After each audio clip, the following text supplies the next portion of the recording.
coagular. La coagulación es un proceso químico, ¿correcto? Es un proceso unitario químico.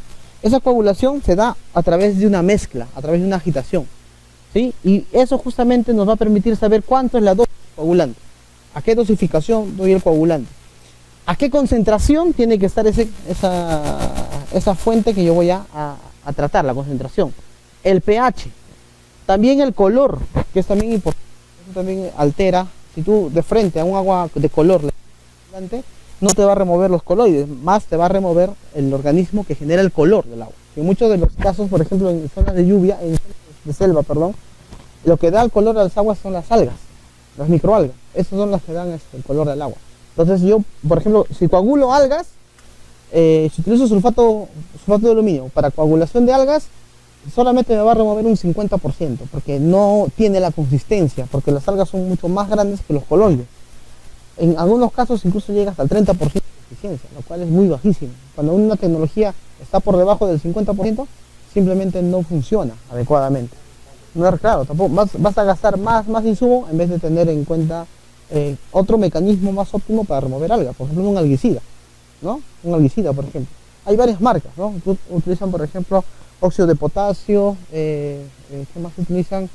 Un buffer de titanio, también utilizan, que es simplemente 2-3 gotitas que tú llenas a tu dosificador para matar las algas. Eso es lo que hace, por ejemplo, Sedapal. Sedapal, por ejemplo, también tiene algunos problemas con algas, y lo que hacen, por ejemplo, lo oxidan con fierro, primero. Lo oxidan con fierro las algas, y por oxidación ya las algas empiezan a sedimentar, y el fierro lo remueven ya con el coagulante, ¿no? Ya utilizando la coagulación. Entonces ahí se remueven esos elementos. Aniones y cationes, que esos a través de los polímeros también se puede remover. Temperatura del agua importante, movilidad electroférica de las partículas, que es la velocidad que tienen los coloides, intensidad de mezcla y gradiente de velocidad de la mezcla lenta, ¿correcto? Eso justamente vamos a ver algunos criterios. Miren, acá les he puesto algunas imágenes para que ustedes puedan ver. Este es un pleno ensayo del otro test de jarras que también se tiene. Este, por ejemplo, es de la Universidad de Ingeniería. Se tiene un test de jarras, este es de Sedapal, que es similar al de la Uni. Este es el de Sedapal. Acá tenemos las 6 pruebas de jarras, los 6 vasitos con 2 litros de agua cada vaso. Y acá, por ejemplo, tenemos las curvas de cómo es el comportamiento de la dosis del coagulante. Acá pueden ver datos de dosificación, ¿no? Que están a más o menos 20, 25, 40, 45, 50, claro, 30, 35, 40, 45, 50 miligramos por litro, ¿sí? Y a este lado de acá están las turbiedades, ¿no? La turbidad. ¿Cuál es la turbidad final que se está logrando en esa dosificación? Acá están usando como coagulante el sulfato férrico, por ejemplo. ¿Qué es lo que usa Sedapal para su tratamiento de agua potable? Sulfato férrico.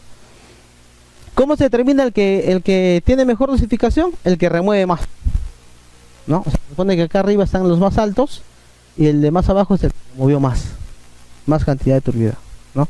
Por ejemplo, ustedes cuando van a operar plantas dicen, ingeniero, la voy a llenar más coagulante para que remueva más. Mentira. Un coagulante justamente funciona a un tiempo de intensidad y a un determinado pH y a una determinada concentración para una característica del agua. Yo no puedo decir, voy a aumentar 1 kilo más de coagulante para que me... ¿no? En algunos casos, cuando tú aumentas más coagulante, miren acá, esta curva va a empezar a subir. Cuando aumentas, estás removiendo, más al contrario, estás originando que se rompan los vínculos de adherencia, los coloides con los enlaces que se forman en la coagulación y perjudica tu sistema de tratamiento. Acá, por ejemplo, es un ensayo también del test de jarras, pero en este caso es una planta de Sullana, donde también se mide la dosis, aquí está la dosis, y la turbidez final. O sea, yo cuando hago el experimento, primero mido la turbidez inicial. ¿Con qué turbidez está iniciando? Puede ser 100, por ejemplo, ¿no? 100 del ingreso a la planta. Pero cuando le meto la dosis del coagulante, que puede ser una dosificación más o menos de 45 miligramos por litro, ¿no? Se me ocurre. Y voy a variar algunas décimas de esa dosificación. Yo puedo obtener, por ejemplo, un punto más bajo, ¿sí? Que es este valor de aquí, ¿correcto? Y en este caso me da un valor residual por debajo de 4.5 UNTs. Tú quieres utilizar una planta funciona con un solo coagulante. Puedes usar sulfato de aluminio, sulfato férrico, cloruro férrico, puedes usar policloruro de aluminio, puedes usar algún tipo de polímero aniónico o catiónico que te venden en el mercado, que tienen unas siglas medias extrañas, ACX1, ACX2, así los nombran ellos, ¿no? Porque son polímeros catiónicos que también se determinan a través de esto. Por ejemplo, cuando tú diseñas una planta, en tu manual de operación y mantenimiento tú recomiendas, es decir, tal coagulante se emplea, porque tú cuando has hecho tu diseño, tú lo has hecho con ese coagulante. Entonces tú recomiendas en tu manual que con ese coagulante a tal dosificación funciona la planta y para tal turbiedad, ¿no? En cambio, si quieren cambiarlo, tienen que hacer otra vez la prueba de jarras, ya, pero esto ya es la operación. El operador ya se tiene que encargar de hacer una dosificación con otro coagulante. Si quieren cambiar de coagulante, sí lo pueden hacer, siempre y cuando verificando que cumpla con las características para consumo, ¿no? Eso sí, no hay problema. Al inicio puedes usarlo con uno, pero se puede recomendar con otros coagulantes. Acá tenemos otro ejemplito del mismo para determinar la dosis óptima en este caso, de sulfato férrico, que también se usa en sedado. Acá justo el punto más bajo me indica que ese es el punto que yo voy a tomar para hacer el diseño, ¿no? Entonces, una vez ya determinado eso, ahora sí voy a empezar ya a tener en cuenta los criterios para diseñar mi mezclador rápido. Acá tenemos, justo en la foto se ve, un mezclador, ¿no? Este mezclador acá tiene, por ejemplo, un dosificador. Este dosificador es el que va a inyectar el coagulante, ¿correcto? Por ejemplo, hace rato yo les decía que si se requiere hay que añadir cal, hay que añadir algún tipo de elemento neutralizante, ¿correcto? Antes de esto debería haber otro para, por ejemplo, neutralizar. Si necesito yo neutralizar el pH, yo tendría que poner otro dosificador antes que este para que pueda garantizarme una buena dosificación de pH, ¿no? Si hay algas, inclusive antes de neutralizar, tengo que matar primero las algas con otro dosificador para matar algas, si es que hubiera, ¿no? Muy bien. ¿Qué tipos de mezcladores uso? Acá tengo varios. Mezcladores mecánicos, bueno, que obviamente son los retromezcladores en línea, que son los más costosos porque son similares a estos, solamente que en versión más grande, ¿no? Tienen una paleta con deflectores o sin deflectores que utilizan para agitar la mezcla en un tanque, ¿no? Tú diseñas un tanquecito que puede ser de 2x2, de 3x3, dependiendo del volumen que vas a tratar, y diseñas el equipo que va a agitar todo las aguas para el tratamiento. O si no, las hidráulicas, que es lo más común que nosotros también diseñamos. Entre las hidráulicas tenemos las de resalto hidráulico, que son los partial. Por ejemplo, los partial tú lo puedes para caudales por encima de 200 litros por segundo, ¿sí? O sea, por encima de 200 litros, los partial son muy buenos. Los de canal de fondo inclinado, que son tipo rectangular, estos también son muy buenos a caudales menores a 200, o sea, para 100, 150, 50 por segundo. Son muy buenos estos saltos. Y los vertederos rectangulares para caudales pequeños, 10 litros por segundo, 15 litros por segundo, 20 litros por segundo. Para ese tipo de caudales tú puedes diseñar un vertedero rectangular que funciona como un mezclador. El otro tipo de mezcladores están en línea, que son los difusores, los inyectores, los estáticos, los orificios, los de vertederos triangulares, medidor Venturi, las reducciones, los orificios ahogados, líneas de bombeo y los codos de impulsión, que también se usan como mezcladores. Acá tengo algunas, miren. Por ejemplo, este es un mezclador de acá, ¿no? Es un mezclador este es un mezclador tipo cambio dependiente, tipo rampa, ¿sí? Que así lo llamamos, porque acá se genera el resalto hidráulico. Acá en el partial esto se genera aquí el resalto. Justamente el resalto hidráulico es la agitación o la intensidad de agitación que me va a propiciar la buena mezcla para coagular. En esta unidad de mezcla rápida es donde debe producirse la coagulación, el proceso químico de contacto entre el elemento químico y los coloides que entran al agua. Y en este puntito, exacto. Y donde tú dosificas el coagulante, justamente es acá, justo es la flecha donde indica, ahí es el punto donde vas a dosificar el coagulante, para que pueda hacer la mezcla, la agitación y el contacto necesario para tratar el agua. Este es un vertedero, en este caso es un vertedero rectangular, ¿no? Este es el de cambio dependiente, es el vertedero rectangular, y este es el de difusor por tubería, ¿no? Yo meto un tubo, y ese difusor yo le inyecto una cantidad de coagulante que entra en contacto con el agua al momento de la mezcla, de la inyección. Acá tengo otro, por ejemplo, estos son por orificios, ¿no? Difusores por orificios, miren, tengo un distribuidor, acá meto a los difusores, meto el coagulante a un cálculo hidráulico que me garantice que por cada punto también se dé el caudal de aplicación. Esto también es otro de los problemas al momento de ejecutar, porque cuando uno quiere hacer una buena distribución, por ejemplo, yo he encontrado en las plantas de Carhuaz, en la planta del mismo Tusco, en la planta de Huaraz misma, que la distribución de los huequitos del difusor a veces no cumple. En uno se va más y en otro se va menos. O en otro, o en uno sale, en otros no sale, ¿no? Y eso, por ejemplo, es error de instalación ya. Ahí el operario o el que lo instaló tiene que tener bastante cuidado al momento de hacer la nivelación para garantizar que en todos los huequitos que vienen del difusor caiga el agua. O perdón, en este caso el coagulante que se está dosificando, ¿sí? Y eso también depende mucho del residente, del supervisor que está en obra. El otro es estático, este de acá, es un tubo de acero que dentro de él tiene estas hélices, esas hélices helicoidales que van a garantizar una mezcla rápida al contacto. Ahí es donde se inyecta el coagulante. Y el otro de aquí es por los mezcladores hidráulicos de línea de inyector. Yo acá meto mi tubo, un tubito, y ese tubito lo inyecto a una determinada presión. Como con este de aquí, funcionan con bomba, ¿no? Una pequeña bombita que garantice una buena presión para que empiece la inyección del flujo, ¿correcto? Muy bien. ¿Cuáles son los parámetros de diseño del mezclador rápido?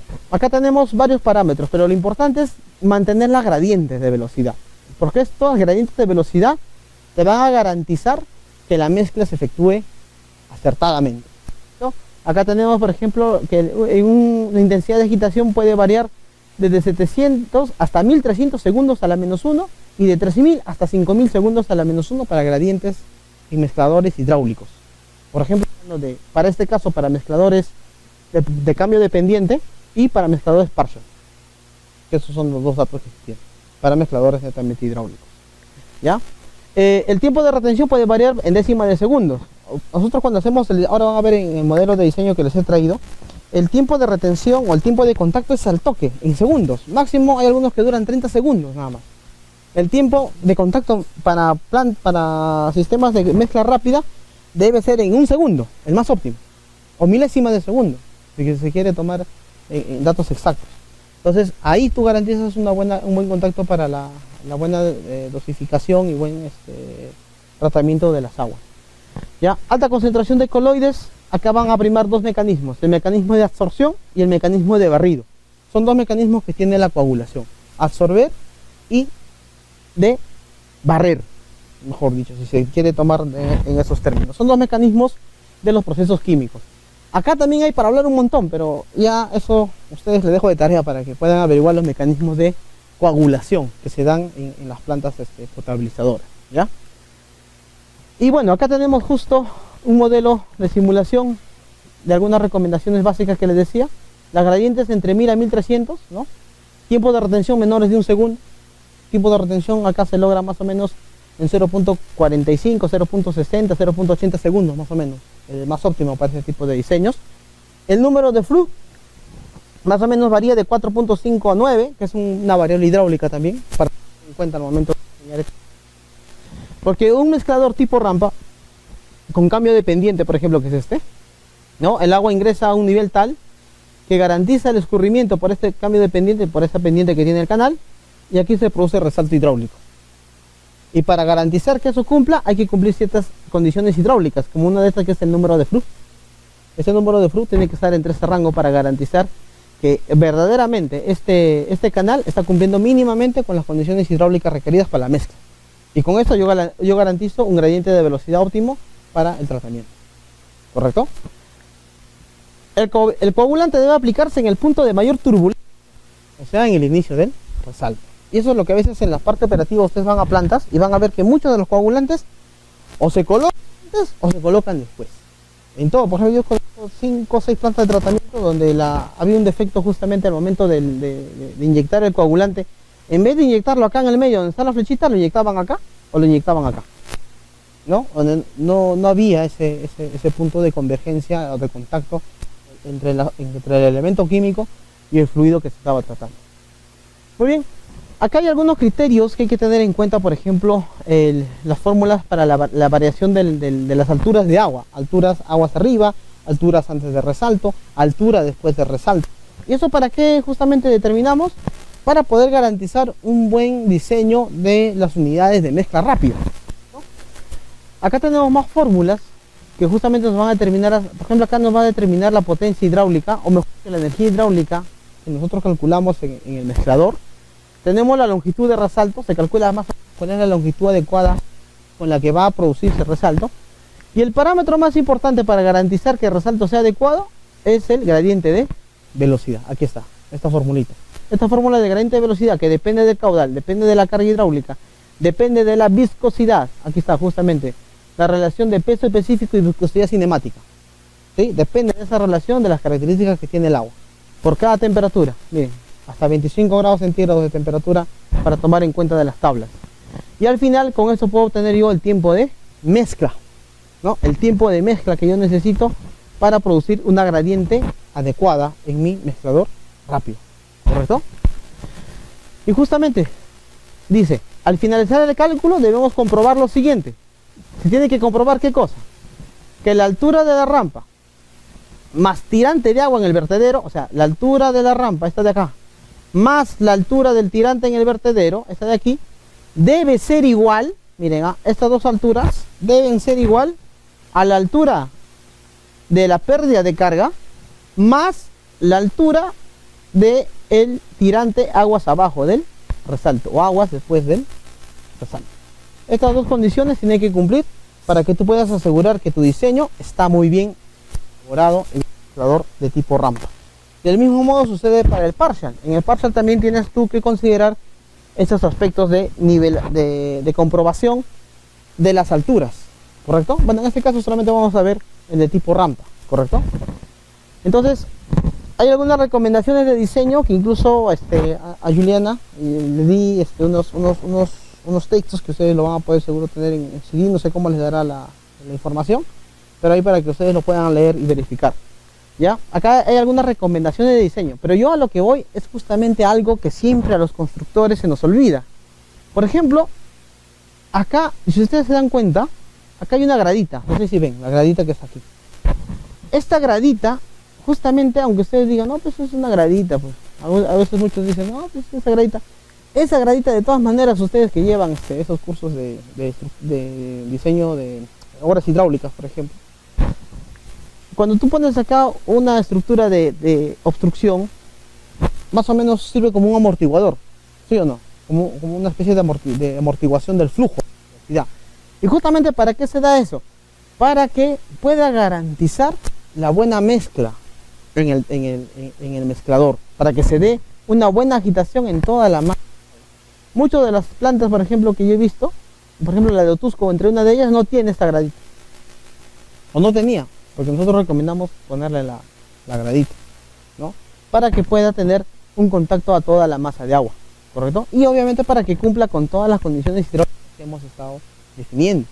Y otra observación que también se hace, por ejemplo, en los expedientes técnicos, no colocan los niveles, ¿no? A veces obvian por colocar los niveles en los planos, ¿no? Es decir, nivel de fondo, nivel de borde de la estructura, nivel de agua. ¿Eso para qué te sirve? Aunque ustedes no lo crean, cuando estás en campo, cuando haces el replanteo, eso justamente te sirve para que la nivelación sea casi perfecta. Casi perfecta, porque tampoco es perfecto todo, ¿no? Casi perfecto. Entonces, esto es importante también nosotros, es por eso ahí importante el levantamiento topográfico. Por ejemplo, ahora, la otra vez justo estábamos viendo un proyecto de una obra por Payasca, allá en Ancash también. Se mandó a hacer un levantamiento topográfico de una zona donde se va a hacer red de distribución. Y cuando hicieron la comprobación en el ministerio, ahora por ejemplo a los del ministerio, cada vez los están poniendo más espesos, porque ahora están georreferenciando, ¿no? O sea, ahora están usando, por ejemplo, el ArcGIS, ¿no? El ArcGIS, están utilizando el ArcGIS o los famosos programas para sistemas de información geográfica. Por ejemplo, cuando haces un mal levantamiento al toque, lo georreferencian de una imagen satelital de Landsat, por ejemplo, que sacan de las imágenes satelitales, lo georreferencian con las coordenadas que ha tomado el topógrafo, y si no da, pucha, tu proyecto se cayó. Ahora, justo ese día, el día jueves hemos visto eso, antes que vaya a Lima, miércoles, sí, fue miércoles, justo la red de otra casa de plumón, ¿no? Hicieron el levantamiento donde iba a tener acá una era un pueblito más o menos así, ¿no? Más o menos estaba por acá el pueblito, las casitas estaban por acá. Aquí estaba el camino, ¿no? Este es el camino. Más o menos son las casas, ¿no? Y bueno, se trazó la red, ¿no? La red se hizo por acá. Supuestamente el que hizo la topografía fue y hizo el levantamiento, ¿no? Pero cuando lo georreferenciaron, esta red estaba acá. Con un desfase más o menos de unos 5 kilómetros. De verdad, yo también me quedé sorprendido porque, pucha, dije, o sea, no me daba ni la pista, nada. Y eso es por una mala referenciación. Y peor todavía cuando es una planta. Ahí siquiera, bueno, puedes corregirlo porque son redes. Pero cuando haces una planta, y eso ustedes tienen que tener un bastante criterio. Cuando hacen una planta es importante porque acá tú tienes que excavar. Hay bastante movimiento de tierra. Y ni qué decir en plantas de aguas residuales. Hay bastante movimiento. Estas plantas, por ejemplo, ahora vamos a ver las alturas del floculador que les voy a mostrar. Son floculadores que tienen profundidades entre 4 metros. Tienes que excavar. Y la topografía que tú tienes que sacar en el plano tiene que ser una topografía que te dé casi los resultados reales de excavación. ¿Cómo metras tu volumen de tierra? ¿Cómo sacas el metraje? ¿Cómo calculas el tiempo para tu programación de obra? Si está mal referenciado, por ejemplo. Bueno, acá lo puedo corregir, pero acá tengo que hacerlo nuevamente. Y bueno, en realidad, si está mal referenciado, te van a volver a hacer, no tienes que volver a hacer, caballero. Otra vez el estudio topográfico, ¿no? Y eso también, ahora, con eso de la tecnología, ahora está todo full avanzado, ¿no? Georreferencias con imágenes de Landsat, lo pones a registro. Yo me acuerdo cuando hacía WaterCAD, por ejemplo, en el año 2009, haciendo AutoCAD, por ejemplo, yo me demoraba media hora para sacar todas las redes, ¿no? Todo su diseño hidráulico, todo, media hora. Pero ahora con el ArcGIS, tú lo sacas en 5 minutos. En 5 minutos ya no necesitas ya estar, antes teníamos a mí todavía me han enseñado y tenía un profesor de la uni que me enseñaba todavía contando casitas, ¿no? Cuentas las casas, cuentas, cuántas casas por cada nudo pones, ¿no? Tanto caudal por cada nudo. Eso te demoraba contando, pues. Hasta en el mismo, cuando hacías WaterCAD, contar nomás se te hacía un poco difícil porque tienes que darle la pluma a todo y contaba recién, ¿no? Eso te demoraba media hora. Ahora con el ArcGIS, tú pones la imagen, georreferencias las casas, trazas tu red, ya está. ¿Cuánto caudal tienes? ¿Cuánta dotación tienes? ¿Cuánto volumen tienes?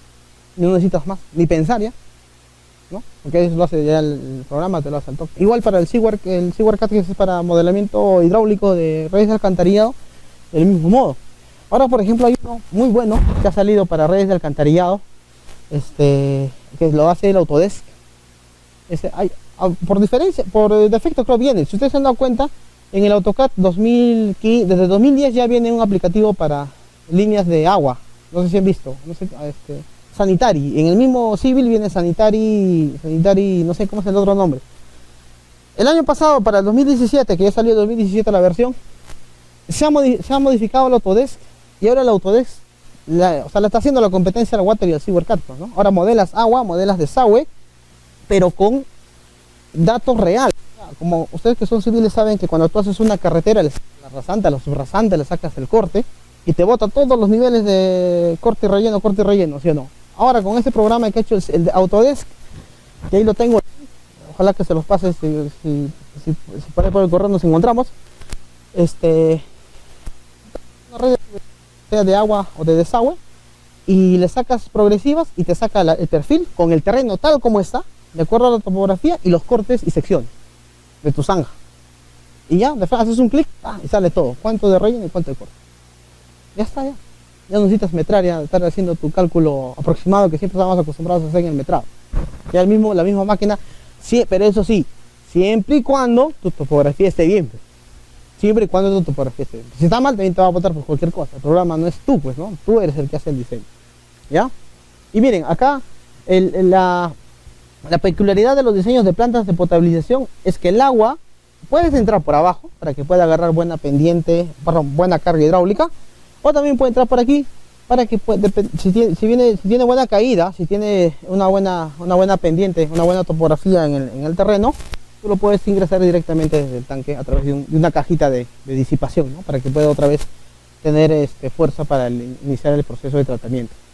Aquí, por ejemplo, hay dos imágenes de dos plantas. Miren, las plantas están operando así, miren, con estas una planta en buena operación, pues primeramente no sería tan sucio como lo está esto, ¿no? Porque de esta manera siempre el agua va a dejar siempre su marca por donde ha pasado el agua. ¿no? Por diferentes características químicas que tiene el agua como fuente natural.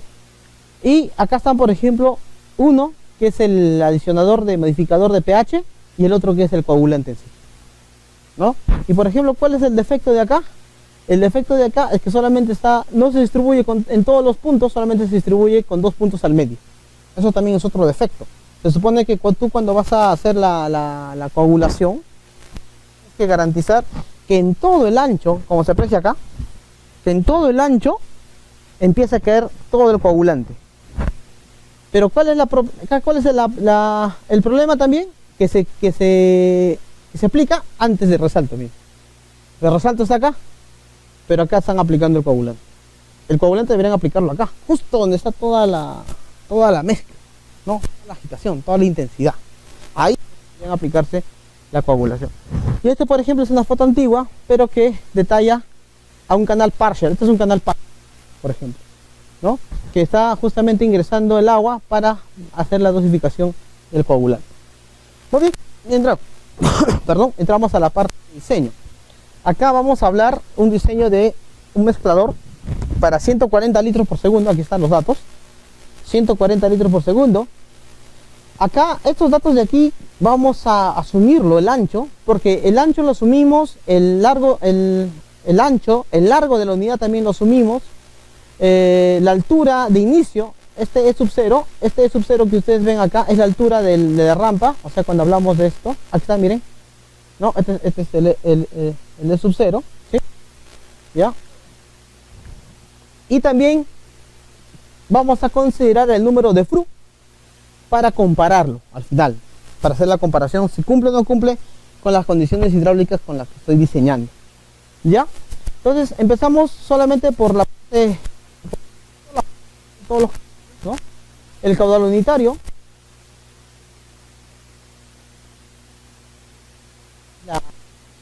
¿Sí? Que es el ancho que yo voy a para mi planta. Y ese caudal unitario solamente para cuánto flujo de agua ingresa por cada metro de ancho que tiene mi canal, ¿correcto? Acá tenemos el ángulo de inclinación de la rampa, que es, ¿sí? El factor de resolución de la ecuación, los factores K y el factor Phi, que son dos factores para calcular justamente el número de Froude.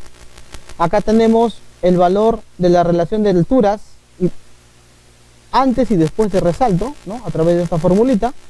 Acá nos sale un valor de 7.39. Los constantes, por ejemplo, acá nos sale 4.78, el phi sale 1.167 y en radianes sale 66.87.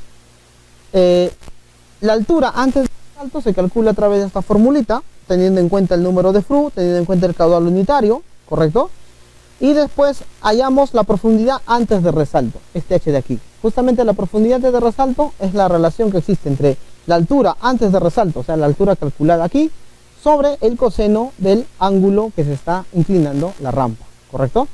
Eso para obtener al final una velocidad inicial de resalto, ¿no? Acá tenemos la velocidad inicial de resalto, cuando tenemos el caudal unitario entre la altura, entre la profundidad antes de resalto, ¿no? Si vemos esas profundidades, más o menos acá, aquí está el D, miren. Este es el D, ¿no? Que es la profundidad antes de resalto. ¿Correcto? ¿Sí?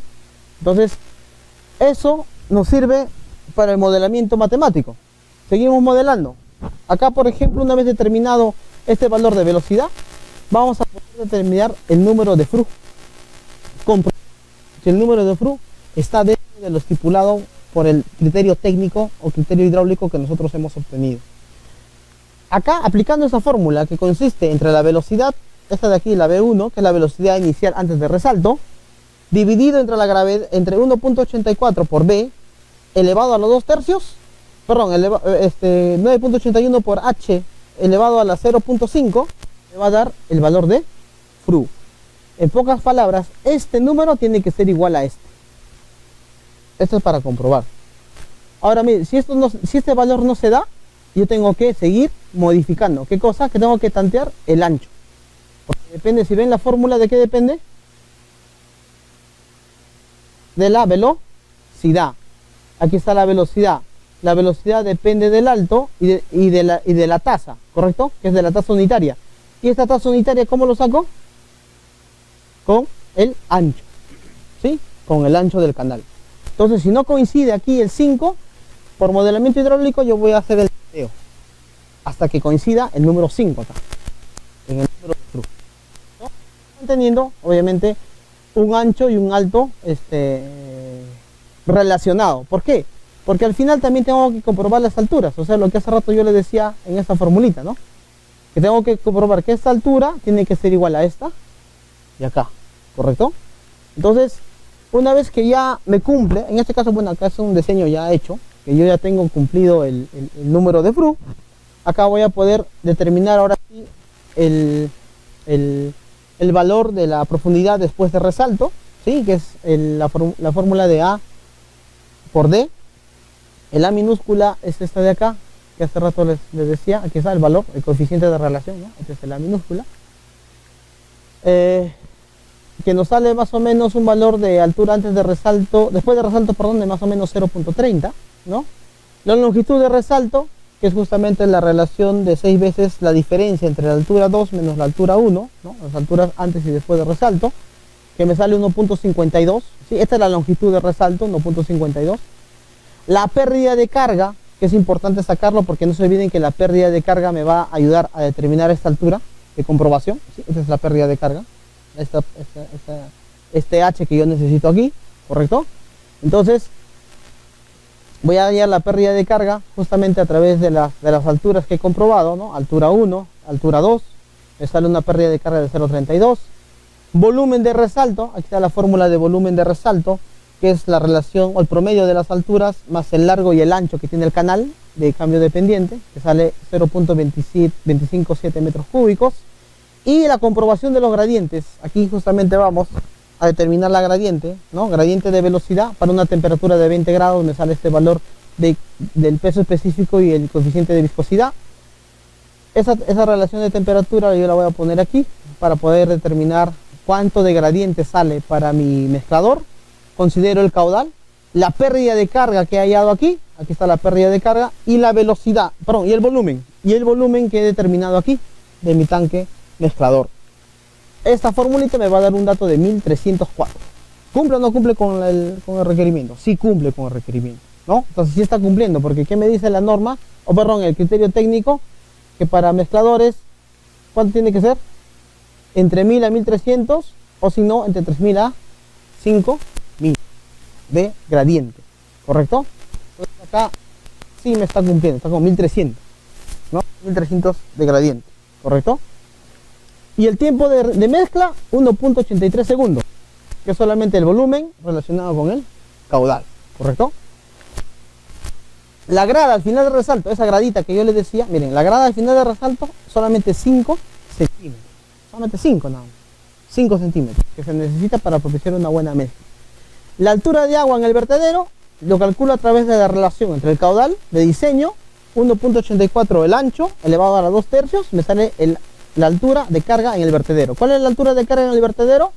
Esta de acá, ¿no? La altura de carga en el vertedero, porque este es el vertedero, ¿correcto? Esa es la altura de carga. Y eso, ¿para qué lo determino? Justamente para determinar la comprobación de igualdad, miren. Para determinar la comprobación de igualdad. Se supone que la altura útil del vertedero más la altura de vertedero, de carga sobre el vertedero, debe ser igual a la altura a la pérdida de carga más la altura de resalto. ¿Sí? Estos dos valores deben ser iguales. Y si son iguales, tu diseño hidráulicamente está bien, ¿no? Está bien tu diseño. ¿No? Tenemos ya el cálculo de los difusores. Mira, número de orificios en el difusor, ¿cómo lo calculamos? Teniendo en cuenta el espaciamiento, ¿sí? Y el diámetro del difusor que yo quiero proponer. Acá yo voy a tener un difusor de 0.5 pulgadas con un espaciamiento de 0.15 metros. O sea, cada huequito espaciado cada 15 centímetros, ¿correcto? ¿A qué dosis? Y acá justo está, miren, la dosis es la que yo he calculado en laboratorio, ¿sí? Esta dosis es la que yo he calculado al momento de hacer la prueba de jarras, que en este caso me sale 20 miligramos por litro. ¿A qué concentración? Al 2%. Rato yo les decía al momento de, igual con el cloro pasa, ¿no? Yo tengo que tener una dosis a una determinada concentración para hacer cantidad. cuántos kilos de coagulante, cuántos gramos de coagulante se echan para un determinado caudal, ¿correcto? Entonces, ya sabiendo esos datos del laboratorio, ya voy a poder yo diseñar mi difusor. Voy a tener simplemente la relación entre el ancho del canal, que ya he diseñado, el canal de rampa, entre el espaciamiento de cada, la separación entre cada orificio. En este caso me sale como 7 orificios que voy a colocar en el difusor, o sea, 7 huequitos que tengo que colocar acá, ¿no? Acá en este difusor tengo que colocar 1, 2, 3, 4, 5, 6, 7 huecos, ¿no? Para que pueda distribuir adecuadamente el agua, ¿correcto? Acá tengo el área de cada orificio, el caudal promedio que es la cantidad de agua que se va a aplicar en esa solución, la velocidad de los orificios, que tiene que cumplir velocidades por encima de 0.1, y velocidades en la tubería, que son velocidades recomendadas para el diseño de 0.1 también, mayores de 0.1, y la sección en el difusor. Con eso yo puedo saber cuánto de diámetro yo necesito para mi difusor, ¿correcto? En este caso, para el diámetro del difusor necesitamos un diámetro de 1 pulgada, según el cálculo, ¿correcto? Según el cálculo. Hay recomendaciones que nosotros podemos tomar en cuenta acá en esta fila de aquí. Puede ser el diámetro que tú has calculado aquí, que sale 1 pulgada. Máximo puede ser un diámetro mayor a ese cálculo que tú has dado. O sea, puedes tener la opción de colocar hasta 2 pulgadas. Pero ¿qué pasa con eso? ¿Por qué lo he puesto esto aquí? Porque cuando yo pongo, por ejemplo, acá me sale 0.1, 0.9, que si lo redondeo esto es 1, ¿correcto? Lo que pasa, cuando yo cambio, por ejemplo, si lo quiero cambiar a 2, tengo que hacer otra vez el recálculo, pero para 2 pulgadas. ¿Sí? ¿Me dejo entender? En cambio, si lo dejo aproximado a 1, con esto es mi sustento suficiente para poder mantener el diámetro óptimo para el difusor, ¿correcto? Pero si yo lo quiero poner hasta un diámetro mayor, porque sí lo puedo hacer, sí se puede poner hasta un diámetro mayor, tengo que justificar la colocación de este diámetro, pero otra vez haciendo recálculo con el diámetro que estoy modificando, ¿correcto? Y al final voy a tener la sección del difusor, y al final voy a tener este rango de aquí, este rango de porcentaje. Este rango también es importante porque me da justamente este valor de distribución, es la relación entre el número de difusores N, este de aquí, por la relación que existe entre el área de cada difusor y el área total del tubo que va a cumplir la aplicación de difundir el coagulante para la coagulación. La relación en términos hidráulicos, si está por debajo del 46%, esa relación está bien, en términos hidráulicos. Entonces, si eso me sale en el cálculo, perfecto, mi dosificador está perfecto, cumple con ese rango, ¿correcto? Y si estoy comprobando encima todavía las condiciones de altura de mi medidor, excelente. Ahora sí paso al diseño.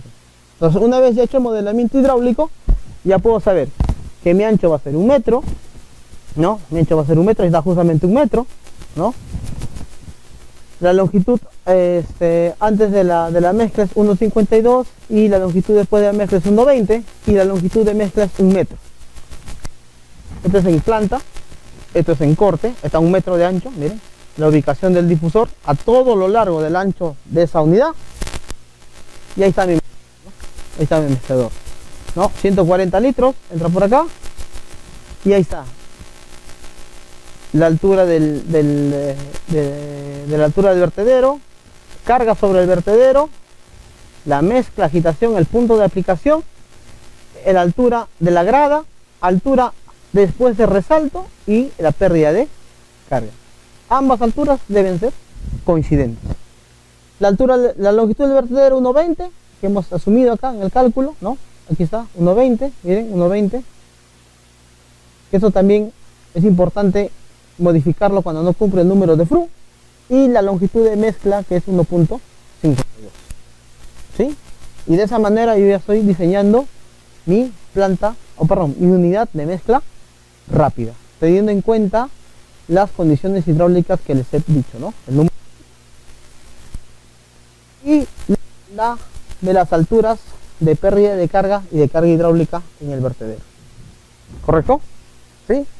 Es un cálculo sencillo. Ahí les estoy dejando en en la información que les van a dar todo el procedimiento de cálculo paso por paso. Es un folleto que se tiene ahí en el... bueno, está en PDF todavía, pero que en el Excel también está, ¿no? Entonces ustedes lo pueden verificar ahí y lo pueden comprobar. Lo importante acá de este diseño de mezclador rápido, ¿qué tienes que garantizar? Tres cosas, nada más. Tres cosas tienes que garantizar en tu diseño de mezclador rápido. Primero, que el número de Fru llegue a 5. El número de Fru llegue a 5. ¿Sí? Luego, las gradientes y el tiempo de contacto. ¿Sí? Las gradientes y el tiempo de contacto. Y al final, ¿qué cosa? La comprobación de equidad de alturas. Estos tres es lo que tú tienes que garantizar. O esos 1, 2, 3, 4. Son 4 cositas que tú debes de garantizar para tu modelamiento hidráulico del mezclador. Con estos datos, ahí sí tú diseñas ya tu mezclador rápido. Miren, ahí está el diseño del mezclador, ¿no? A un caudal de más o menos 140 litros por segundo para el diseño. ¿Correcto? ¿Sí? Ahora, acá por ejemplo, si hablamos en la parte constructiva, hay algunos defectos también al momento de nivelar. Por eso les decía, es importante tener la nivelación o los niveles de cada estructura, ¿no? Porque cuando uno dice en la parte de construcción, por ejemplo, ya no, lo redondeo a 0.46, ya lo variaste ya, ¿no? Ahí ya lo moviste, como se dice, ¿no? Es como cuando para este aparato, ¿no? Si tú, por ejemplo, lo haces más grande, el enlace del circuito ya fue, ya no funciona, no arranca, se flashea, algo pasa con el aparato. Igualito son las plantas. Las plantas, si se han diseñado con esas dimensiones, tienes que garantizar que se construyan con esas dimensiones, ¿sí? Porque apenas tú le quitas 1 centímetro, le robaste 1 centímetro, ya modificaste algo.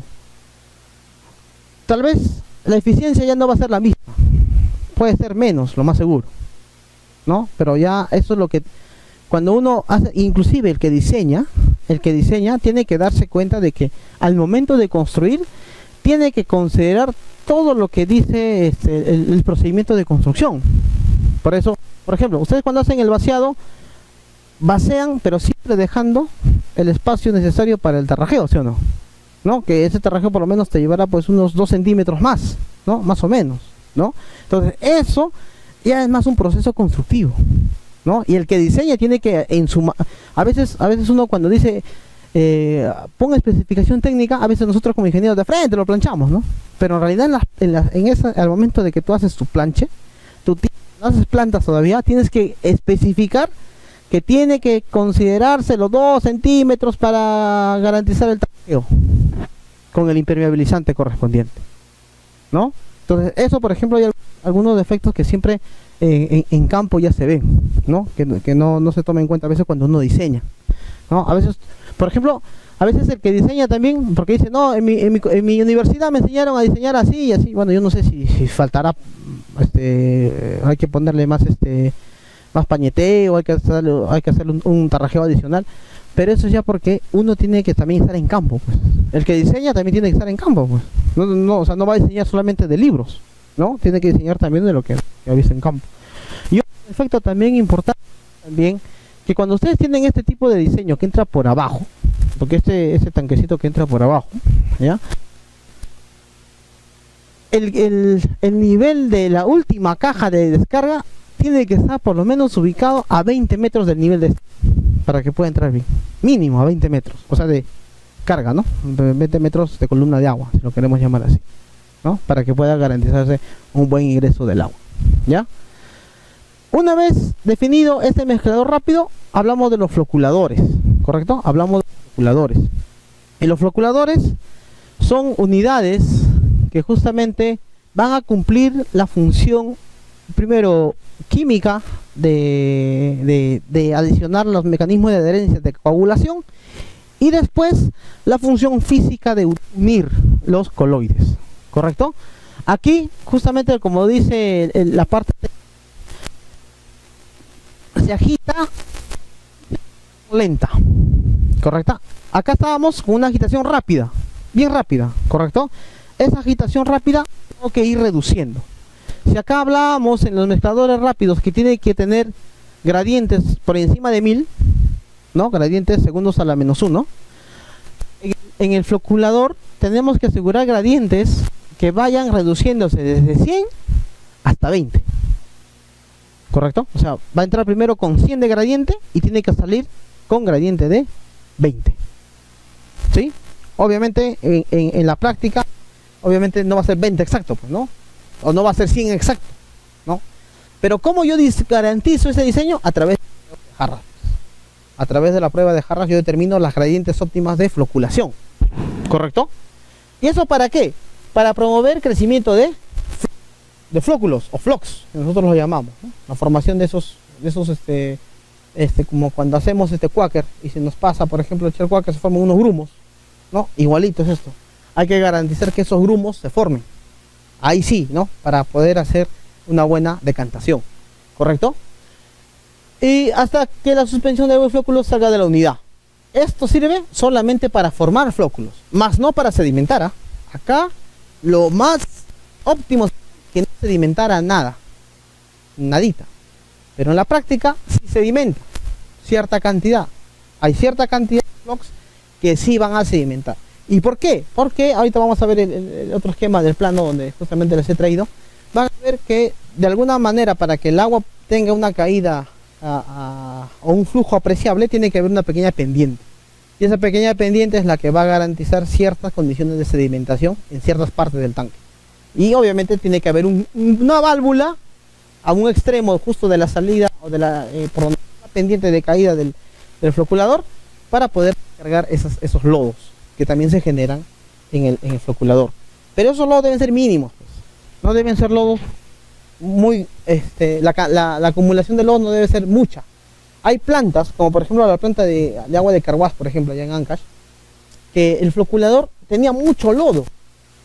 Y acá, mucho lodo. Había mucho lodo. Y ahora, eso no es porque es defecto de diseño, sino que es un defecto de operación ya. Había como 2 años que no lo limpiaban. 2 años, ¿eh? Imagínense. Peor, hubo un alcalde del 2011 hasta el 2014, no sé si escucharon por la noticia, pero ese año, el 2011, hubo un aluvión. No aluvión, un huaico cayó en Carhuaz. Y tapó toda la planta de agua potable. Y estaban tomando agua del manantial. O sea, una sequía, pues, ¿no? Ellos decían, no es sequía, es manantial de siempre, en realidad era una sequía, ¿no? Que estaban tomando agua. Y esto, por ejemplo, se llenó total de arena. Total, así, arena un montón. Y en sí, no lo habían limpiado, peor todavía, está totalmente colapsado la planta, ¿no? Y eso, por ejemplo, uno de los defectos de diseño muy, muy importantes. Y de eso les quería hablar. Por ejemplo, cuando ustedes diseñan plantas potabilizadoras,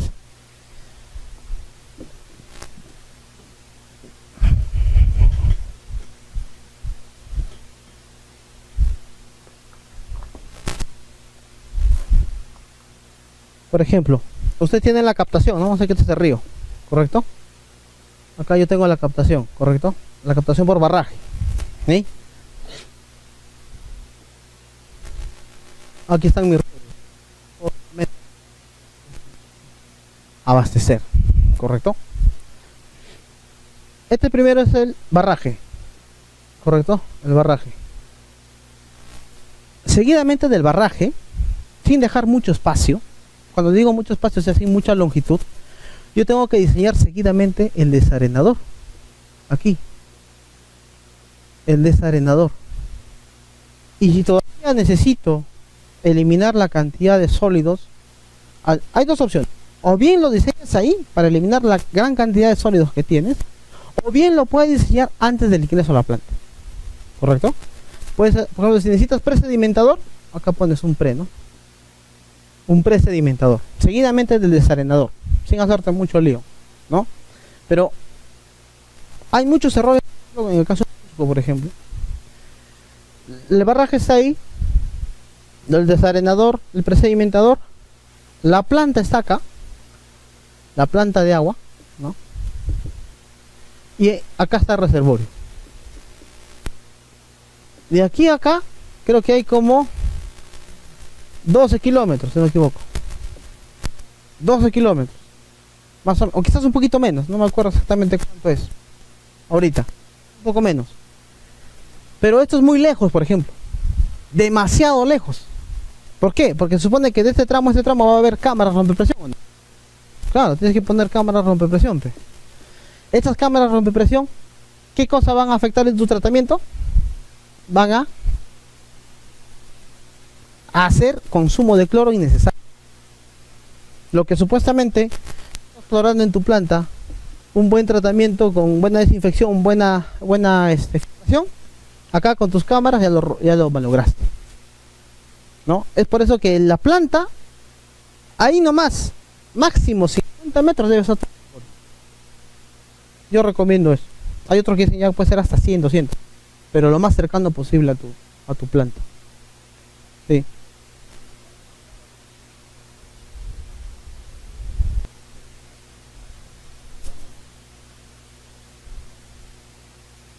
Ujú.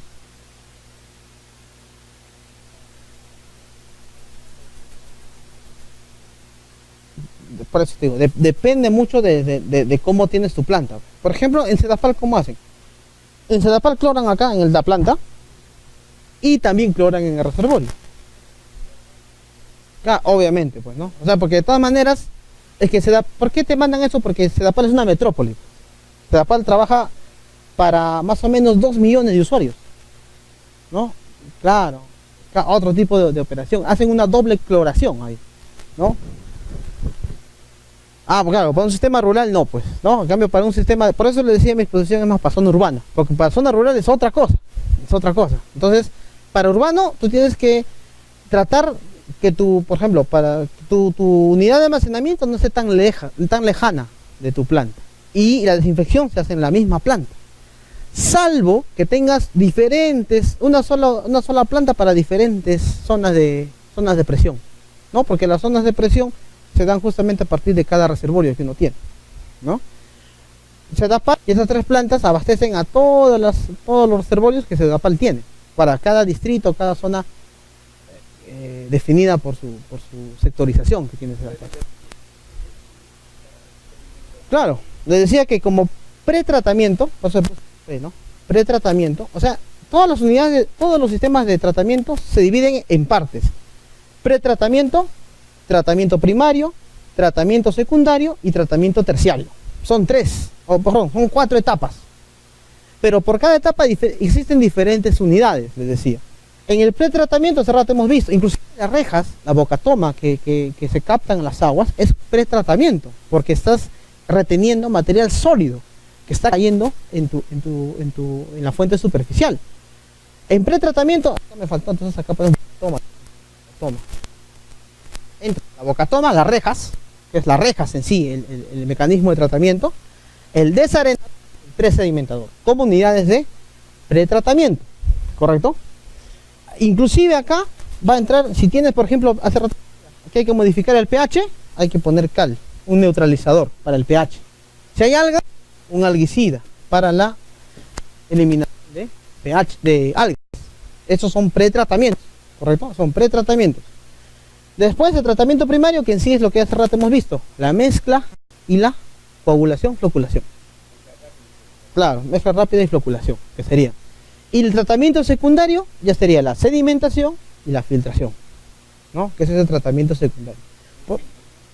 Sedimentación y filtración, ¿no? Sedimentación y filtración, ¿correcto? Y ya tratamiento terciario es la desinfección, ¿no? Es la desinfección, el tratamiento terciario. Esas son las etapas de los procesos de tratamiento, ¿correcto?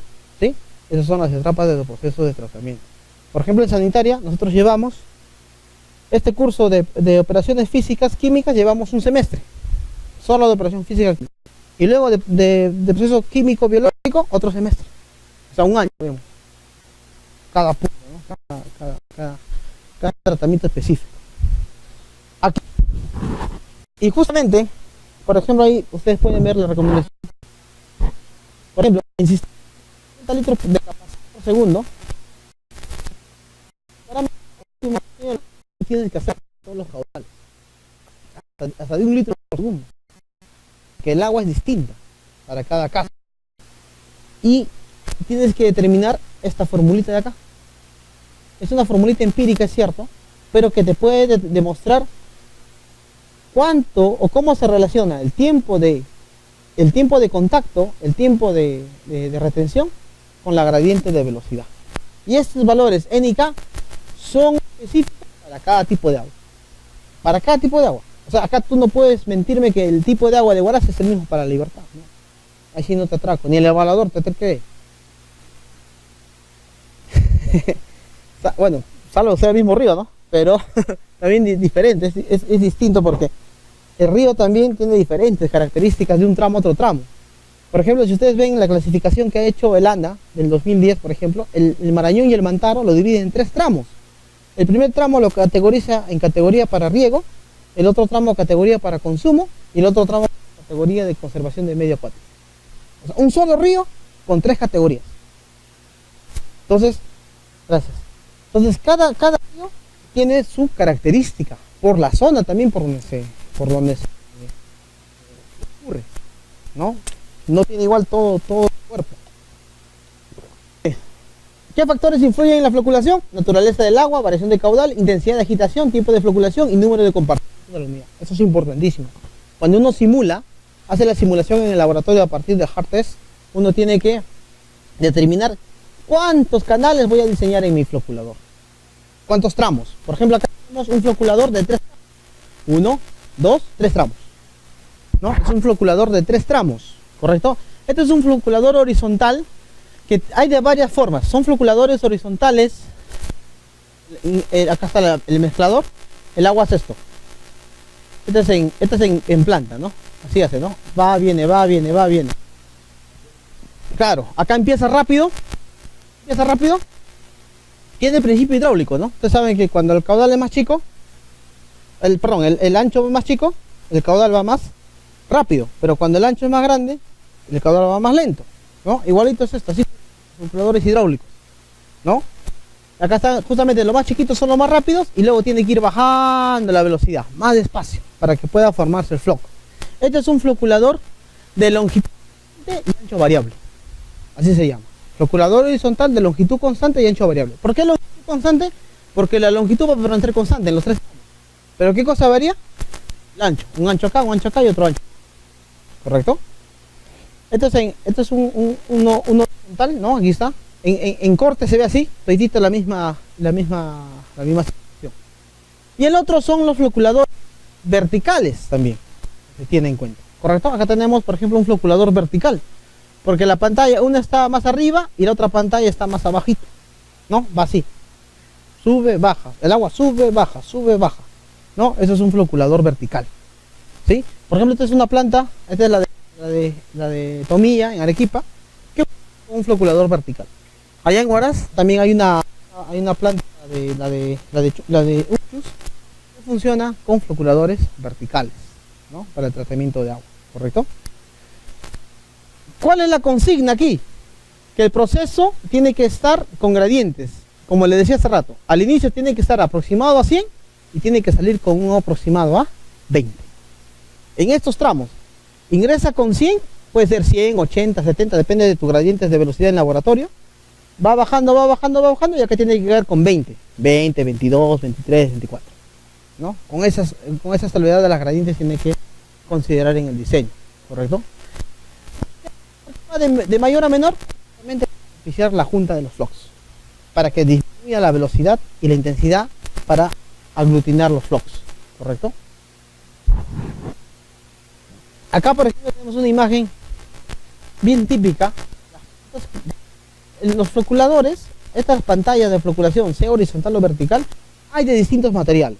Puede ser de madera, de polietileno, de asbesto cemento. Son de asbesto cemento, esto pasa, ¿ves? Se quiebran, se rompen, mal construidas, mal instaladas. Estas son las que vienen prefabricadas, por ejemplo, ¿no? Y eso a veces, igualito una vez me pasó cuando instalamos, por ejemplo, unas redes de agua, las cajas de desagüe, las cajas para conexión domiciliaria para los medidores. Unas cajas que tú lo soltabas a 10 centímetros, se rompía. Como galleta caía. Igualito sucede con eso, ¿no? Cuando están mal hechas, se ve así, ¿no? Se ven totalmente obstruidos, destruidos.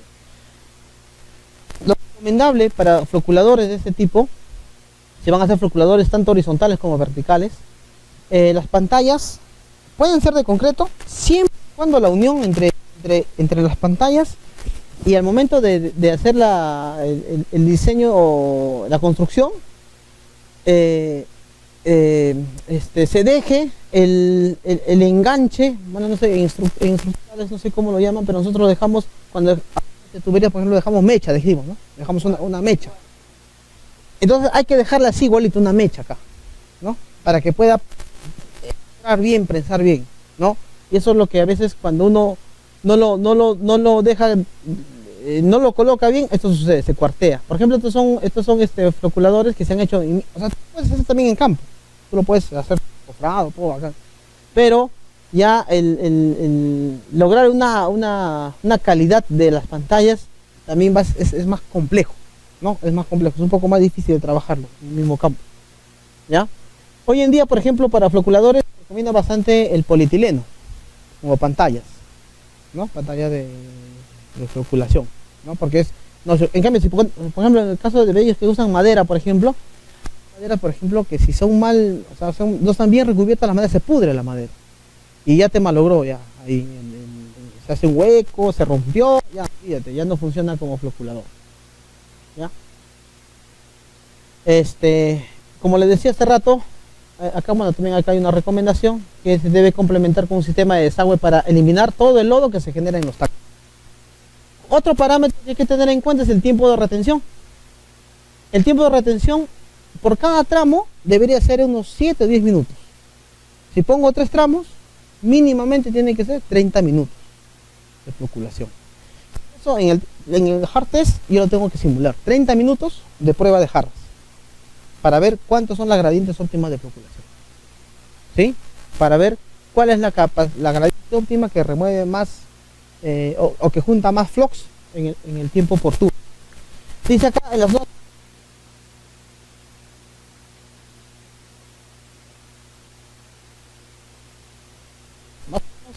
cuando son zonas un poco de temperaturas un poco más altas, ¿no? Como por ejemplo en el caso de Piura, por ejemplo, que tienen temperaturas de 30 a 35 grados, ¿no? Los tiempos de floculación pueden llegar hasta 15 o 20 minutos, ¿no? Que eso sería lo más óptimo para ese tipo de agua, ¿ya? En cambio en lugares fríos, sí por encima de 20, ¿no? Se recomienda que sean hasta 30 minutos, ¿no? Más de 30 minutos el tiempo de floculación. ¿Y cómo determino eso? A partir acá por ejemplo un ensayo que hicimos en test de jarras del 2007, justamente tengo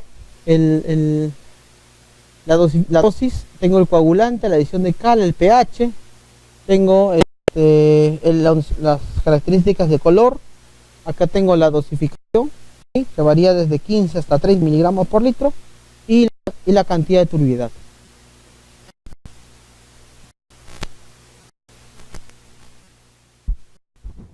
Yo sí estoy muy de acuerdo en que ahora con este nuevo programa la parte técnica sea más importante que la parte económica. Porque en la parte económica, querramos o no, digan o no, acá en el Perú, por ejemplo, yo me acuerdo, yo tenía un profe que decía, no, los extranjeros tienen que darnos más becas, tienen que darnos más plata para poder ir a visitar. Ahora los extranjeros ya no te quieren dar, no, Perú tiene plata, dice. Es que hemos dado esa visión afuera. O sea, tú vas a cualquier extranjero y dices, no, si ustedes tienen plata.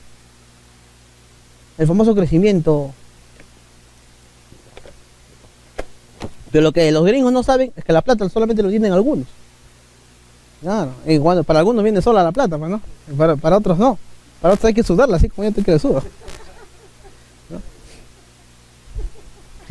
Claro.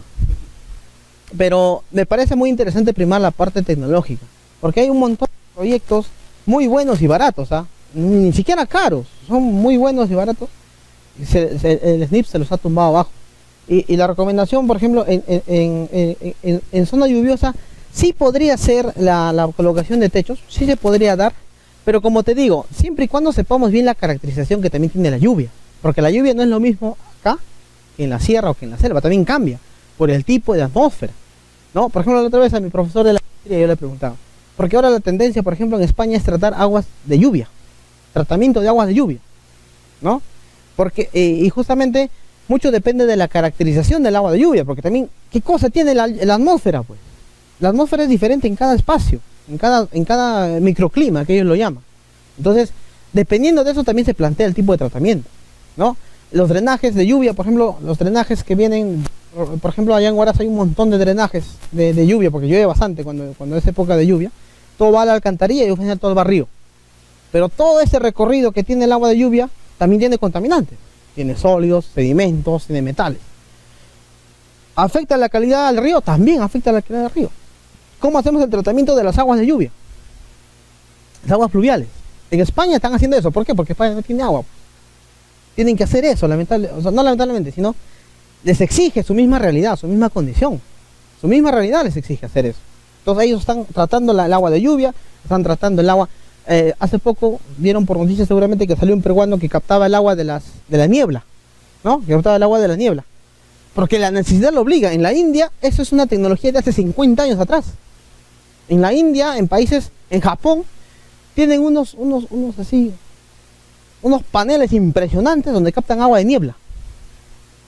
Y encima les sale así 0.5, 1 litro por segundo han logrado captar de agua de niebla. En épocas de invierno, claro.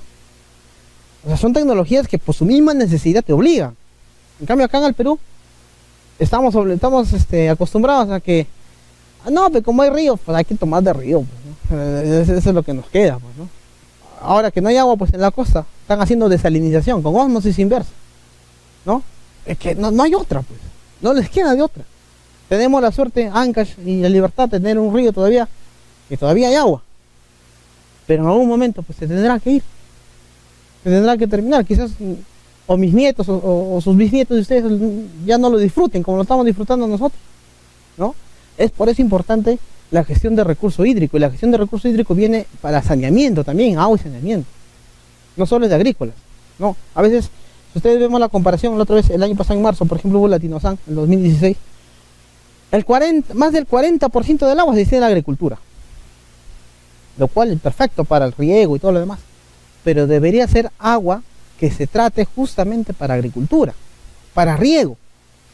Tanta agua que se usa, por ejemplo, en las técnicas de inundación por gravedad que usan en riego. Tanta cantidad de agua. ¿Y cuánto aprovechan? Solamente el 1 o 2%.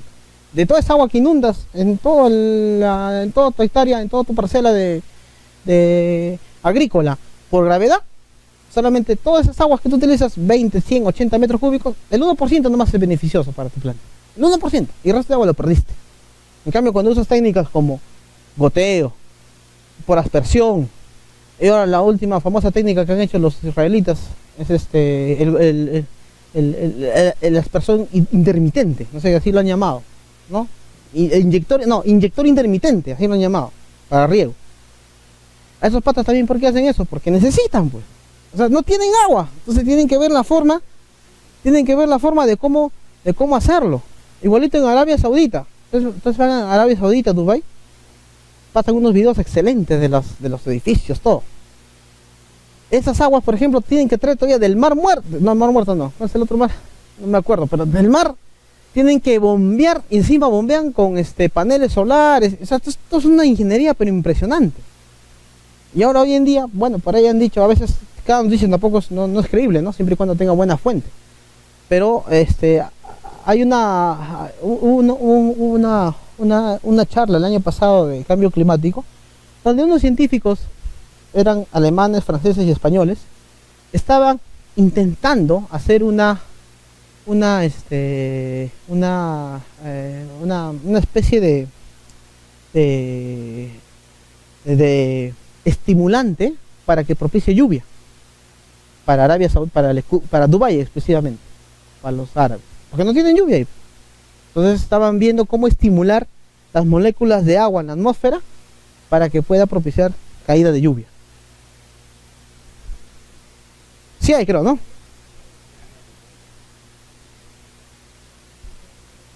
Claro. Entonces sí es cierto, ¿ves? Sí es cierto. Sí, hay. Ahora eso supongo que ya lo estarán lanzando, ya lo estarán usando también, ¿no? ¿Quién sabe? ¿No? Y eso también tiene otra característica, porque va a ser estimulado, pero esa estimulación se va a dar en una atmósfera. Esa atmósfera funciona como un tanque, un reactor, que va a propiciar la caída del agua, pero con ciertas propiedades también. Eso también hay que analizar. Hay un montón, analizar acá, o sea, esto es, como les digo a los chicos en clase, les digo, acá tienen que investigar un montón de cosas, porque los problemas van a seguir apareciendo, y mientras haya problemas tiene que haber solución, y la solución pues la da la ingeniería, definitivamente, ¿no? Va a haber problemas y va a haber alguien que los solucione, si no, no estaríamos acá, hablando de estas cosas. Entonces, de todas maneras, el tema de agua de lluvia es también importante considerarlo. Pero como te digo, si es un volumen, por ejemplo, si es un volumen grande, alto, a veces el agua de lluvia también se disipa, se dispersa rápidamente. No tiene mucha influencia en el agua cuando entra, por ejemplo, a estos tanques abiertos. Por ejemplo, en un filtro rápido que tiene antracita, por ejemplo, no le hace nada al agua de lluvia. Porque la antracita es un carbón activo, o, bueno, de baja intensidad, de baja carga, que tiene una buena propiedad de absorción. Retiene metal, retiene sales, retiene trazas, y es muy bueno el carbón activo, como elemento filtrante, por ejemplo. Y si yo, por ejemplo, yo quedaría en la selva, si me preguntan, ingeniero, pues si usted va a la selva y plantea una planta de agua, ya, bacán, yo luego planteo una planta, hago mis floculadores, mis decantadores. Si lo hago así, como les estoy enseñando, si lo hago así, abierto, en los filtros le pongo carbón activo. Listo, suficiente, para que me trate ese exceso de lluvia, para que lo trate ahí, esas características del agua, sin techo. No altera los flux, porque el flux es un material coloidal inorgánico. En todas palabras hablando, es un sólido. En cambio, lo que se forma en la lluvia son compuestos solubles. Es un compuesto químico, por ejemplo, óxido de azufre, óxido de nitrógeno. Esos elementos, por ejemplo, a través de un oxidante yo los puedo liberar. Un absorbente, que en este caso puede ser antracita. ¿La antracita qué tiene? Tiene carbonato, tiene óxido de calcio, o sea, son varias composiciones que cuando entran en reacción, libera uno, lo volatiliza y el otro se impregna. La absorción, no absorción, sino absorción, es un mecanismo de tratamiento muy bueno, que consiste en que hay imagínense que esto es una piedra, y todo lo absorbe, se pega acá, absorbido, queda absorbido. Hay otros que son absorbentes, sí, que son como las esponjas, ¿no? Absorbentes, que esos retienen todo el material. Eso es otro mecanismo muy interesante en los procesos de tratamiento. Por ejemplo, las membranas, para hacer ósmosis inversa, para hacer ultrafiltración, nanofiltración, absorben y absorben esas membranas, que son fabricadas sintéticamente a través de enlaces químicos moleculares. Y con eso es suficiente. Mejor aún, por ejemplo, a mi profe yo le preguntaba, ¿no, profe? Y si yo tengo una planta quiero tratar agua de lluvia, pero lo quiero combinar con el agua superficial, suficiente, pone una membrana y se acabó el asunto. Pero la membrana cuesta, pues. Por ejemplo, la tecnología de membranas es la más cara de todas, porque esas membranas se elaboran en laboratorio a través de enlaces sintéticos. Eso es el boom del momento. En las plantas de desalinización, por ejemplo, los españoles son muy buenos en desalar agua. Ellos tienen unas 4 industrias de full membranas, los españoles, ¿no? Industrias de membranas para tratamiento de potabilizar agua y agua residual también. Los MBR, que hace rato les comentábamos acá, también son un tipo de membrana, pero ya para tratamiento de desagües, y que también se diseñan específicamente con las propiedades de absorción y absorción. Y esas membranas tienen intercambio iónico, todavía tienen. O sea, son esos mecanismos que hacen que esas membranas sean muy eficaces. Ahí se retiene todo, no pasa ni un pelo, ni un virus pasa. Es por eso que cuando tú haces desalinización de agua, desalinizas y después tienes que mineralizar otra vez, porque la membrana, o sea, tú captas agua de mar, al agua de mar le quitas todos los minerales, mejor dicho, es como si fuera agua destilada, que en el laboratorio hacen las aguas destiladas. Por ejemplo, tú te tomas agua destilada, te duele tu barriga. ¿Por qué te duele? Porque no tiene iones, no hay iones ahí. Entonces, eso no lo pueden dar para consumo humano, lo tienen que mineralizar otra vez.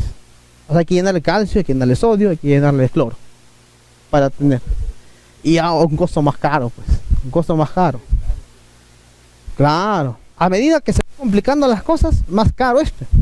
Así como primero aparecía el televisor así chiquitito, ¿no? Baratito era. Ahora hay estos de plasma, más caros, ¿sí o no? Igualitos, como dice, el conocimiento cuesta, el conocimiento vende, ¿no? Y eso como ingenieros nosotros tenemos que seguir el desarrollo de la innovación, ¿no? Como en cualquier nivel de ingeniería, ¿no?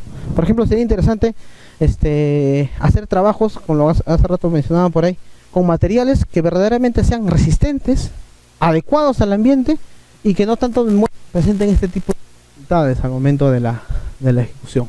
Es por eso que muchos de los países a nosotros nos ven como bicho raro, porque siempre dicen, no, pero acá ellos construyen con su asbesto, con su concreto, dicen.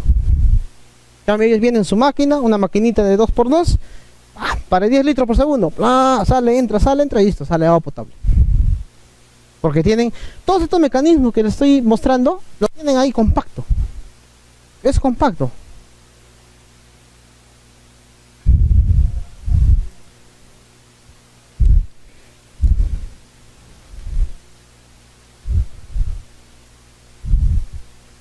Ahí también está el negocio de los que venden esto, pues, ¿no?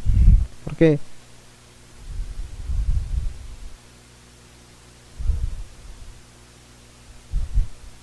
sí, claro, eso sí es cierto, porque la otra vez, por ejemplo, allá en otra provincia, allá en Huaraz también, habían planteado hacer un sistema de lodo activo, esto es para desagües, de lodo activo con material compacto, o sea, una planta compacta, o sea, con material de fibra de vidrio, polietileno y esas cosas, ¿no? Y cuando llevaron al ministerio, al toque los tacharon, ¿no? No, no sirve, tienes que traerme uno convencional, ¿no? ¿Y qué es lo más convencional acá en Perú? Laguna, ¿no? Hay que hacer nuestra laguna de estabilización, dice. Lo que en Brasil, por ejemplo, las lagunas están que le sacan el jugo. Por ejemplo, Brasil es un país también donde las lagunas funcionan muy bien, son un sistema de tratamiento muy bueno. Ahora, por ejemplo, de las lagunas están produciendo energía eléctrica a través de las macrofitas, de las algas. Están haciendo energía de las lagunas, de esa acá como Bicorte que tienen acá, igualito, de esa laguna están produciendo energía en Brasil.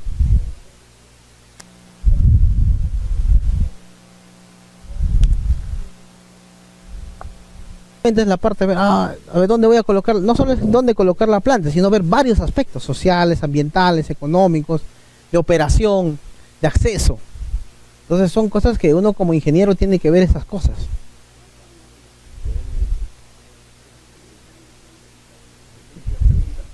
Uh-huh. Uh-huh.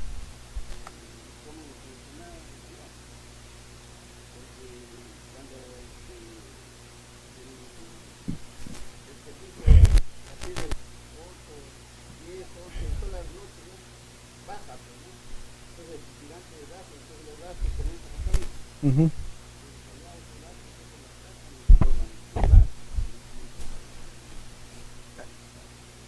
Todas las pl- todas las plantas de desagüe, por ejemplo, si vamos a otro, acá sin irnos lejos, Chile nomás, todas sus plantas de desagüe tienen tratamiento de olores, todititos.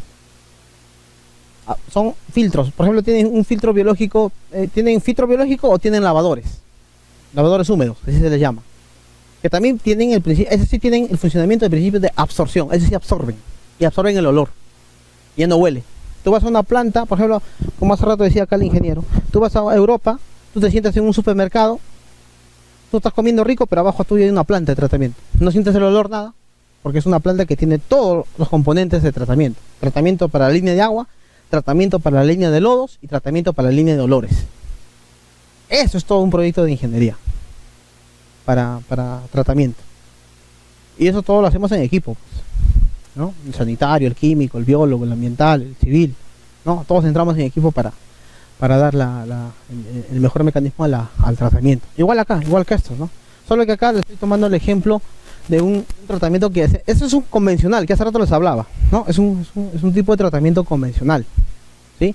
El agua de lluvia, para ya dejar finiquitado el asunto de las lluvias, se puede mitigar con ciertos mecanismos de tratamiento. Sí, también lo puedo techar, es una opción también adecuada. Se puede hacer cuando se tenga el recurso y el sustento adecuado también, ¿no? Pero también se puede tratar un problema utilizando un tipo de tratamiento para este caso de los compuestos que tiene la lluvia. Pero para eso también es importante es caracterizar, no se olviden, hay que hacer la caracterización. ¿Ya? Bueno, acá tenemos el ensayo de la dosis óptima y los ensayos de los tiempos de gradientes de floculación. Justamente los gradientes de floculación yo lo determino por cada ya llegué a la dosis, tengo una dosis, vamos a poner 20 miligramos por litro. Tengo una concentración, 2% de concentración. ¿Cómo determino las gradientes óptimas? Igualito. Voy a determinar, por ejemplo, si quiero tener tres tramos de floculador, yo pongo gradiente 80, gradiente 50 y gradiente 30. Entonces, en mi test de jarras, acá bueno, estos son los resultados, pero en mi test de jarras, que hace rato les mostré por acá estaba,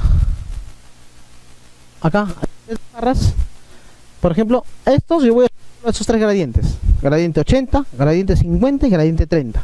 A esos tres los someto ahí. ¿Y qué cosa voy a medir? Voy a medir la concentración final de turbidad. Después de 30 minutos con 80, 30 minutos con 50 y 30 minutos con 30. Así, voy midiendo por cada gradiente. Al final voy a obtener una tabla parecida a esta de acá. Una tabla como esta, donde voy a tener gradiente 1, gradiente 2 y gradiente 3. Tiempo 1, tiempo 2 y tiempo 3. En función a ese gradiente tiempo, yo diseño mi floculador. ¿Correcto? Muy bien. Bueno, acá los floculadores verticales que ya hemos hablado. Bueno, algunos parámetros de diseño para floculadores horizontales, caudales menores a 50 litros. Bueno, eso lo dice la bibliografía. Pero yo he visto, por ejemplo, Sedapal. Sedapal trata sus aguas en la tarjea con floculadores horizontales, ¿eh? Y el floculador horizontal sobrado te aguanta hasta 500 litros por segundo. Sobrado. Sedapal lo hacen trabajar hasta con esa cantidad, sus floculadores horizontales. Bueno, el libro te dice 50, pero a veces en práctica es un poco diferente, difiere un poco, ¿ya? La planta, bueno, se puede hacer floculación para filtrar también. Y como les digo, ¿no? Por ejemplo, las pantallas pueden ser de concreto prefabricadas, de fibra de vidrio, de madera, de plástico, de asbesto, cemento u otro material de bajo costo. Las que son más recomendables son las de fibra de vidrio, ¿no? O las de polietileno, que son las que se pueden implementar en los trabajos de proyectos de plantas, ¿ya? Bueno, acá también solamente tener en cuenta, en el caso de usar madera, hay que hacer un revestimiento, ¿no? Tiene que protegerse, tener condiciones constructivas adecuadas para poder implementar las unidades de floculación. Por ejemplo, para el caso de floculadores horizontales, la unidad dice puede tener una profundidad de 1 a 2 metros, nada más para horizontales, ¿no? O sea, los horizontales, una profundidad de metros es suficiente para poder propiciar todo el mecanismo de floculación y variación de gradientes en los tramos que uno está diseñando. Por ejemplo, dice con pantalla de asbesto cemento se puede tener dimensiones hasta 1,20 m, ¿correcto? En el caso del coeficiente de fricción, para calcular las gradientes de velocidad hay que tener en cuenta estos datos, ¿no? Por ejemplo, para calcular la pérdida de carga en los canales, cuando se trata, por ejemplo, de madera o se trata de asbesto cemento en planchas, ¿sí? Eso hay que tener en cuenta en el momento de considerar el cálculo hidráulico. También acá hay que tener en cuenta el coeficiente K de pérdida de carga, que se calcula justamente para cada tramo, ¿no? Entre tramo y tramo hay que, como esto es un canal, este canal tiene que formar obviamente mecanismos de fricción, pues, ¿no? Como normalmente se hace en un canal. Y hay que justamente calcular la velocidad y la pérdida que se forma en estos canales. En todos los canales que se forman en el floculador siempre va a existir pérdida de carga. Y esa pérdida de carga hay que calcular, ¿correcto?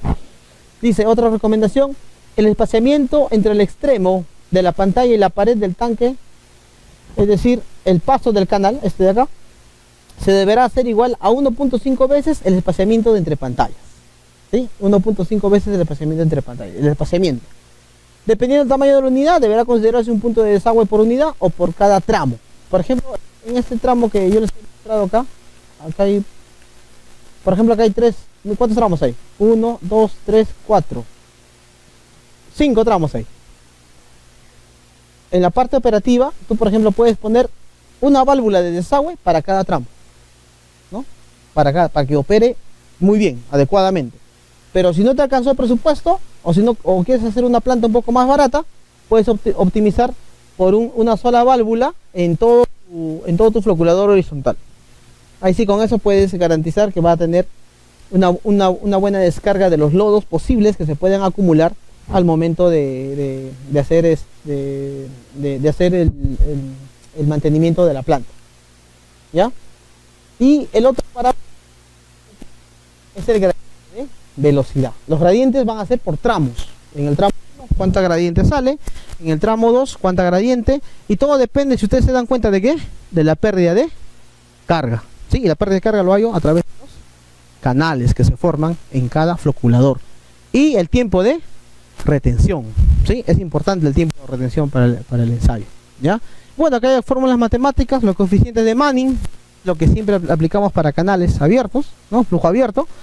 Aplicamos la fórmula de Manning para saber cuál es la pérdida de carga y el dimensionamiento de estos, ¿no? Y aquí está justamente el esquema simétrico de cómo se calcula o cómo se determina estos coeficientes de pérdidas de carga, ¿no? El K y el N, dependiendo del el coeficiente de pérdidas de carga en la curva, ¿no? En la curva de aquí, y el número de vueltas entre los canales. ¿Cuántas vueltas da de desplazamiento entre canal y canal? ¿Correcto? Y el flujo vertical, como hace rato les mostraba, un mecanismo que va de arriba hacia abajo, ¿no? Ya no va en los costados, sino va de arriba hacia abajo. Se recomienda, dice, para plantas mayores a 50 metros por segundo. Esto también es variable, porque los floculadores verticales también pueden ser para menos caudal también. Se pueden usar para menos caudal. Pero obviamente la profundidad va a variar ya un poco más distinta a la que les voy a mostrar ahora. Porque acá dicen proyectarse profundidades de 3 a 4 metros.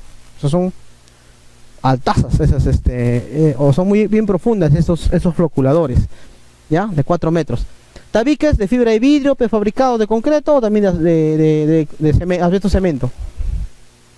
Se calculará, dice, para la velocidad a los 2/3 de la velocidad de los canales, el paso del canal, ¿no? Gradientes deben ser menores a 20 segundos a la -1. Para evitar acumulación de lodos, dice, se dejará una abertura equivalente al 5% del área horizontal de cada compartimiento en la base del tabique, para llegar hasta el fondo. Eso es justamente lo que vamos a ver ahora en el esquema de dibujo que les he traído. Acá tenemos los parámetros para los tabiques de concreto. Más o menos son de entre 1.5 a 2 pulgadas de espesor, ¿no? El tabique de concreto que se coloca para pantalla vertical. Al igual que las pantallas horizontales, también hay que tener en cuenta el 1/3 de la altura útil para el espaciamiento de cálculo de las velocidades entre los canales, ¿no? Y así poder evitar los espacios muertos y cortocircuitos hidráulicos que siempre se dan en las plantas. Mucho espacio muerto y mucho cortocircuito perjudica tu tratamiento de agua utilizando floculadores. Y estos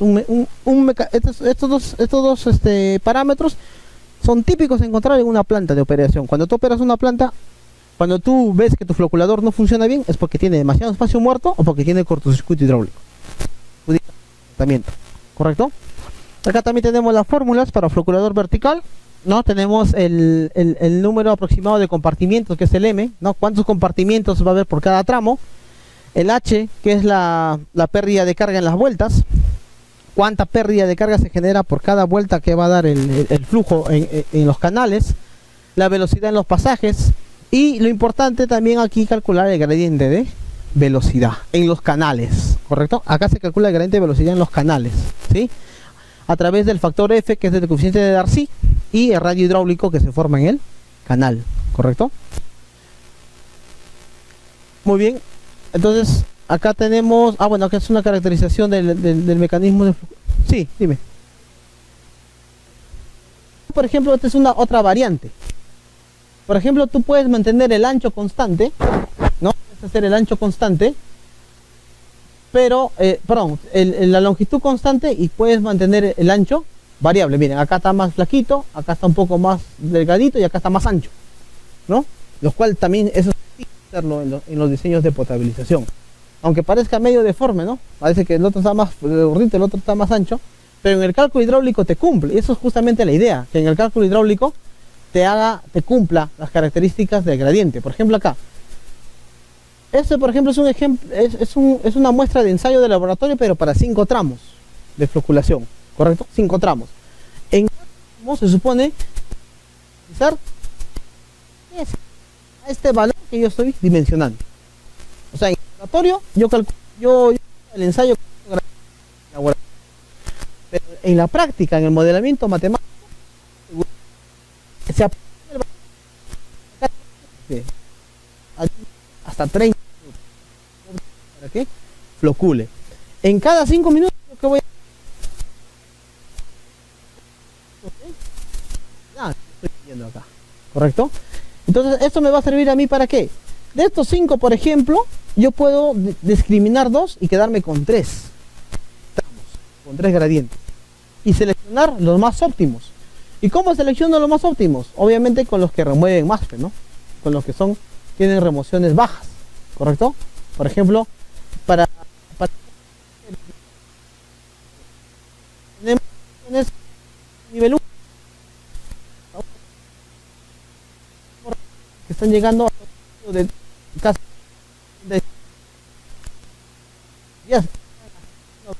6.96 son 7. Aquí en el de 40, por ejemplo, llegan hasta 7.3 y mínimas llegan hasta 2.9, 2.8, más o menos, 2.09, 7. En las gradientes de 50 y 60 llegan a máximas de 6.9, ¿no? Y llegan a mínimas, por ejemplo, acá están llegando a 3 y acá están llegando, por ejemplo, a mínimas de 4.6. Entonces, el criterio de seleccionar va a depender mucho del que diseña la planta. Por ejemplo, si ustedes me dijeran, ingeniero, ¿cómo se selecciona eso? Uno selecciona por la eficiencia y el tiempo de retención. Por ejemplo, si yo digo, van a ser 3 tramos, vamos a suponer que sean 3 tramos de estos 5, yo tengo que seleccionar 3 que me garantice un tiempo de retención no menor o no mayor, perdón, de 30 minutos.